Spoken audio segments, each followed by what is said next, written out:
Hello again, everybody. This is Craig Evans of Autism Hangout, and thank you for tuning into this Autism Hangout special report.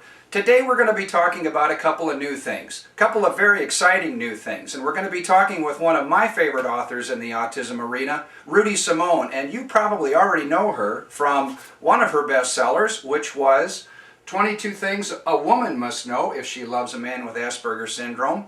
And there's two new books that are coming out on the horizon. I had the good fortune of getting an advance copy of one. This is actually going to be called Asperger's on the Job by Future Horizons, and another one called Empowering Aspergirls, Empowering Females with Asperger Syndrome. But I'm getting way ahead of myself here. I want to bring my favorite author on. So Autism Hangout, please welcome Rudy Simone. Welcome, Rudy. It's nice to have you back. Hello, Craig. Rudy has just finished this fantastic book about Asperger's on the job, and she has taken the time to put together an educational program in the Autism Hangout Education section. But the beauty of this program is that, yes, it talks about the content from the book, but she takes it a number of steps further. The book is very instrumental in helping people on the spectrum determine what areas they may work best in, how they can find jobs, and how they can stay on those jobs. But Rudy, I think it's best coming from the horse's mouth. So would you like to talk a little bit about this program in your book? Yes, I would. Thank you. Asperger's on the Job, I'd like to say, first of all, I've had the good fortune of having Future Horizons publish it. It's coming out this May. And also had the good fortune to have the foreword written by the marvelous Temple Grandin, Wow. one of my favorite people in the universe. Absolutely admire her and her work. The book, first, I think the most important thing that I want to do with this book is debunk the myth that high-functioning people don't need assistance, finding work, and staying in employment.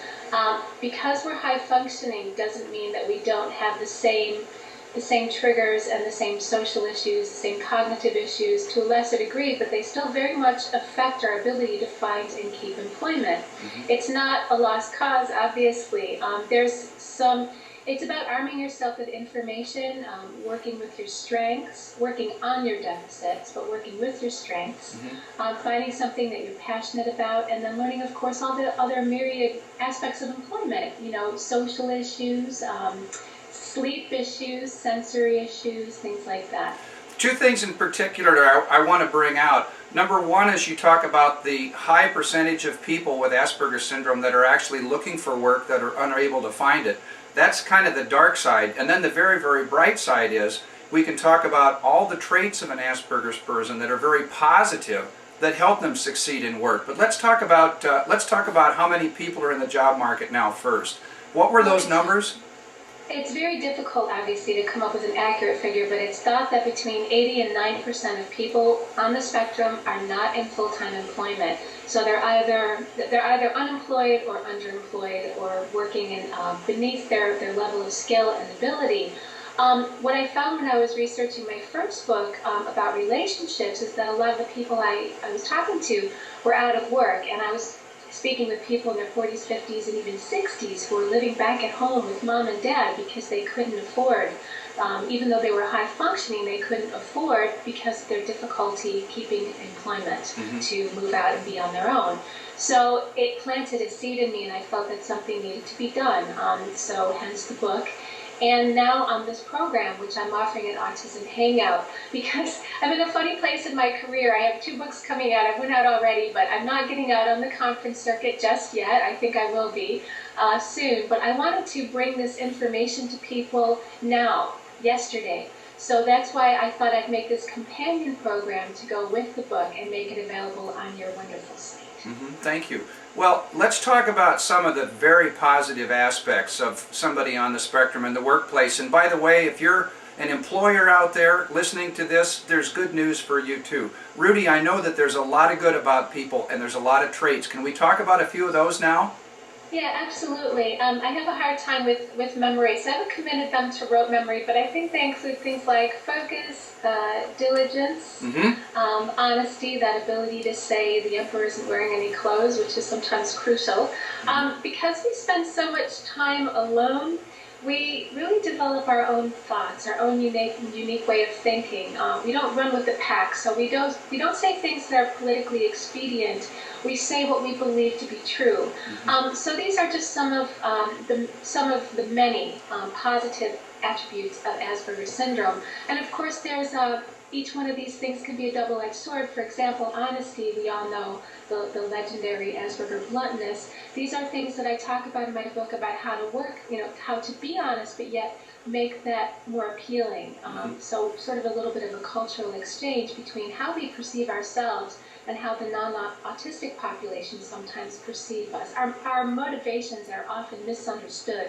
And I find that being misunderstood is one of the most painful and difficult parts of having Asperger's syndrome.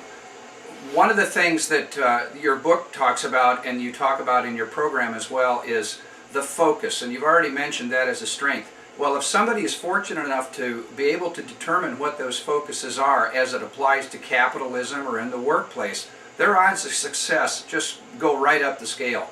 So in your book and on the online program, I know you have worksheets to assist people in finding some of their skill sets. Could you talk a bit about that? I think I've developed this formula. It's very simple. It involves listing your areas of passion. First of all, just using a worksheet, listing all your areas of passion, because we know we with Asperger's have our obsessions. Some of those are very obviously marketable obsessions, and some are a little bit more obscure. But within the seeds of our obsessions, you will always find the seed to a proper vocation. Okay? And then also what we want to do, or what we dream of doing, sometimes doesn't always mesh with our sensory or social triggers. So I also have people compile a list of their triggers. And then there's a thing called a personal job map, which I've created. It's very simple and easy to use, where you sort of cross-reference those two things. By the time you get done with it, you should have some sort of viable map to choosing your career, and prior to that, your course of study. Okay, very good. Now, the last part of this this program that you've put together is for helping people keep a job. And what you've done is very meticulously go through different sensory triggers that might actually set somebody off, but it equips the person. Speaking of sensory triggers, my dogs just had one of their own. Come here, Dennis. Come here, puppy. Sorry about that. Okay, well, let's talk about, if you go into a workplace, how would you coach somebody to look for things that could cause a problem in the future to avoid those problems? Well, I mean, there's a lot to take into consideration, and much more than we can talk about here in a few seconds. But there's all sorts of things involved in, as you put it, last time I spoke with you, the care and feeding of people with Asperger's syndrome.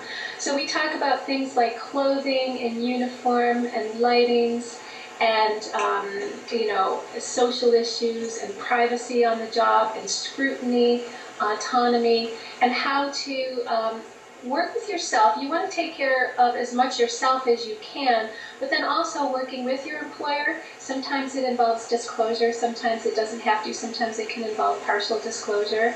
But the book and the program will help show you how to communicate your needs in a way that you can help ensure your longevity on the job. Because if a person with Asperger's is overwhelmed on a daily basis, their longevity is not going to be. They're not going to be able to stay for a very long time in that job. So it's really important to get these people comfortable and working in a position where this legendary focus and diligence can be put to good use. Excellent. Rudy, how can people find more information out about you? Well, my website is helpforaspergers.com, which I'm hoping you'll put up on the screen so I don't have to spell it. I am available as a consultant, I'd like to add, if that's okay. I do work with people all over the world, one-on-one via telephone or webcam. And I am also available to come to your organization and speak or whatever. So do contact me through my website. Okay, very good. And I'll be back in touch with you shortly because we'll need to talk about Aspergirls when that comes out. Great, thank you. I look forward to it. All right, thank you, Rudy. And thank you, Autism Hangout. I'll be back again soon with another special report.